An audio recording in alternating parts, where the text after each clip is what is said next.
గుడికి వెళ్తే ప్రశాంతత వస్తుందని వాళ్ళు గుడికి వెళ్ళారు. దర్శనం బాగా జరిగింది.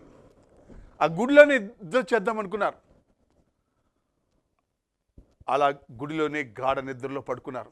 అంతే, వీళ్ళనే గమనిస్తున్న కొందరు మానవ మృగాలు అర్ధరాత్రి ఆమెను ఎత్తుకెళ్ళిపోయారు. ఒకరు కాదు, ఇద్దరు గారు, ఏకంగా 7 ఆ మానాన్ని దోసేశారు. పోలీసులు ఊరిక కూర్చుంటారా? వాళ్ళని జైల్లో పెట్టారు. ఇప్పుడు చెప్ప కూడి తింటున్నారు.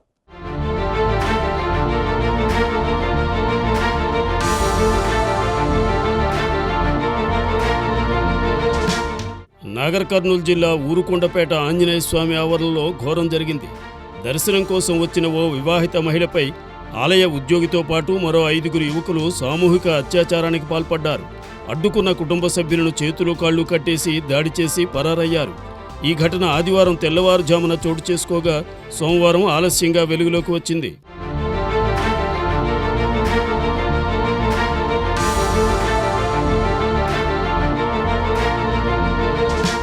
పోలీసులు తెలిపిన వివరాల ప్రకారం ఉమ్మడి పాలమూరు జిల్లా భూత్పూర్ మండలం పరిధిలోని ఓ గ్రామానికి చెందిన వివాహిత మహిళ అంజన్న దర్శనం కోసం ఊరుకొండపేట ఆంజనేయ స్వామి ఆలయానికి కుటుంబ సభ్యులతో కలిసి వచ్చింది.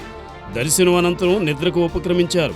అనంతరం బహిర్భూమికి వెళ్లినట్టు మాటు వేసి గుర్తించిన యువకులు పక్కనే ఉన్న గుట్టపైకి ఈడ్చుకెళ్లి సామూహిక అత్యాచారానికి ఒడిగట్టారు.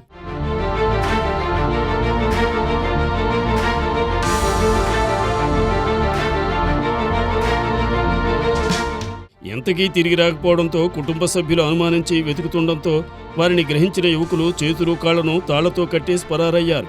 అఘాయిత్యానికి పాల్పడ్డ వారిలో ఆలయ ఉద్యోగితో పాటు బంగారు ఆంజనేయులు, మట్ట ఆంజనేయులు, బాబా, కౌకుంట్ల హరీష్, మహేష్, వాగుల్దార్ మణికంఠులు ఉన్నట్లు పోలీసులు గుర్తించారు. బాధితురాల్ని వైద్య పరీక్షల నిమిత్తం తరలించినట్లు తెలిపారు.